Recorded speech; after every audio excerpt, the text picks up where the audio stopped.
fight and you put everything in. 4 legs and the tail, we will help search for it. And get them here to safety. It's depending on community land. Just trying to help people connect and navigate.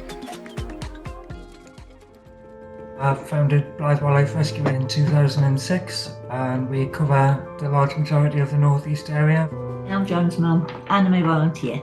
We're taking everything from deers, swans, badgers, foxes, most things.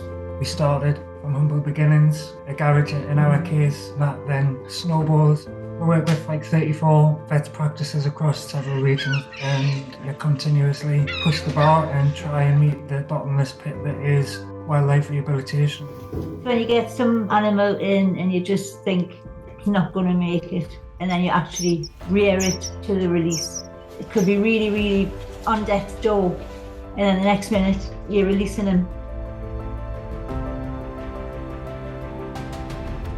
We've had to work pretty damn hard to get where we are, and there's not a month goes by where there isn't another bump in the road. You fight and you put everything in and aspire to be the best that you can be, and you know that we're probably going to be all right for a little bit longer. My name is Burton and I'm the founder of Drone SAR for Lost Dogs UK. Anything with 4 legs and a tail, we will help search for it. On a number of other missing dog groups, we always used to get people who come on, can anybody help search with a drone? And it got me to thinking there wasn't a dedicated drone group available. So yes, I started a drone group. We've got over 3,000 registered drone pilots, over 2,500 ground searchers. We have helped to reunite in excess of 2,750 dogs. Bess was a working sheepdog in North Wales. She was missing for a couple of days. She was stuck at the bottom of this ravine. And our North Wales team, they went out in the search and they found her and rescued her, and she was reunited happily back with her family. It's all done voluntarily. It's just amazing how it's evolved.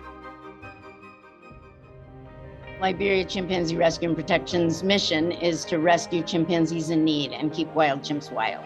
We came to Liberia in 2015 and then realized pretty quickly there were all these orphan babies around that were victims of illegal wildlife trade. So that's when we decided to sort of address those problems to try and protect the chimpanzees in the wild. We now have 87 chimpanzees in our care. When they first come, of course, we assess their health status and address whatever physical problems there might be. And then, of course, the longer term problems are some of the psychological ones. Chimps always arrive traumatized. Any chimpanzee who's come into our care has seen his or her mother killed. We have an amazing team of caregivers, all Liberian, who are great with the chimps and love them. And that's what they really need. They need TLC. Making sure they feel loved and safe and secure, then they're usually on the road to recovery. We just want to make this the best possible life they can have. My name is Leturesh, chairman of Olgulului-Ololarashi group ranch. In Amboseli ecosystem, the park is just right in the middle. 90% of Amboseli wildlife base outside the park. So the survival of Amboseli, it's depending on community land, 100%.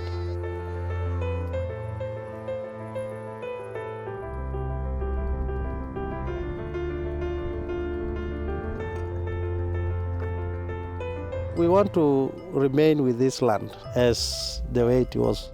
Let's to come together and have a conservancy instead of selling or misusing the land. We come up with an idea for them to agree to lease that area to create more space for wildlife.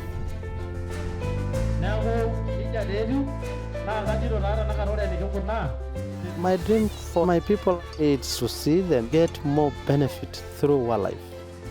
We are trying to keep this resource for our young generation. If we lose land, we lose everything.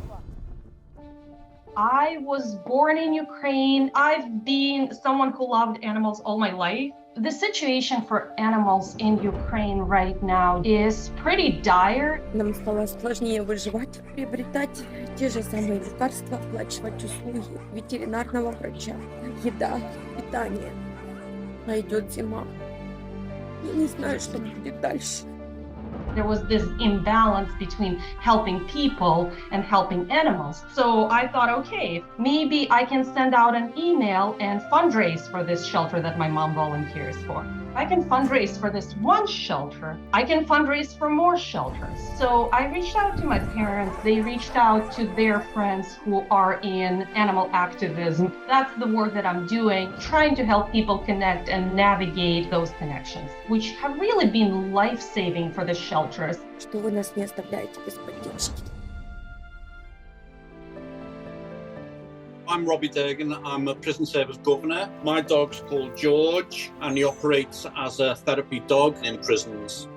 He has worked in about 9 different prisons. He goes and plays with prisoners and staff in the prison service and just brightens their day up. He does reading to dogs where prisoners with low self-esteem go into a private setting with George and they read to the dog instead. The other work that he did was around mental health and suicide prevention, where he would go and see those suffering from low mood or suicidal thoughts and just form a relationship with them and encourage them on the road to recovery. But the most important work he did was seeing prisoners who were at end of life and gave the prisoner comfort in his final days. He's an absolute angel. He is so loving, so intelligent, so calm. This dog is more human than he is dog.